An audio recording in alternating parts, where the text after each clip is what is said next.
Hello and welcome to another stop in the tour of the Bible lands. Today we're in Corinth and we can see the harbor of Corinth where Paul would have entered the city.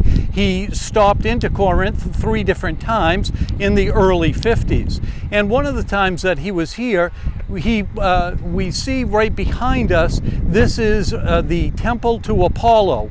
And this is notorious because it was found underneath the temple of Apollo was a room where many people supposedly prophesied.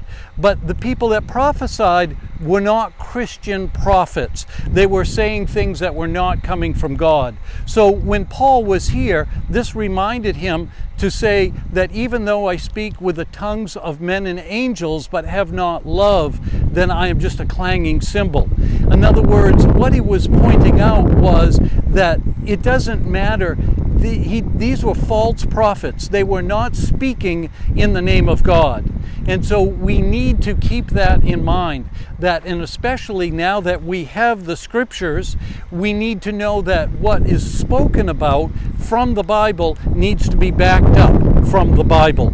So he came here and he pointed out that this was not a true God. The temple of Apollo was not true. We need to understand the scriptures. Paul, when he came here, had just come through Thessalonica and he had spoken there. Later, from Corinth, people were reporting to him that there were false prophets. There were people saying things that were not true. They thought that they had missed the rapture because they had heard about that. So as Paul wrote from Corinth to the Thessalonians, he was setting them straight and saying, no, these things were not true. They had not missed the rapture and so forth. So we need to know, and we especially see with the temple people that had made these prophecies below us, that we need to back up what we say to make sure that it's coming directly from God. And today we have those scriptures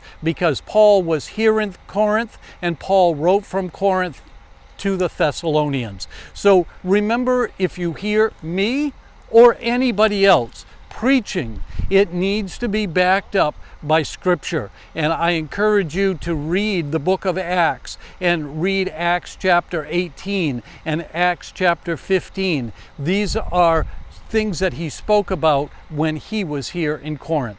So thank you for joining me on this, and until we meet again on our next tour of the Bible lands, may God bless you.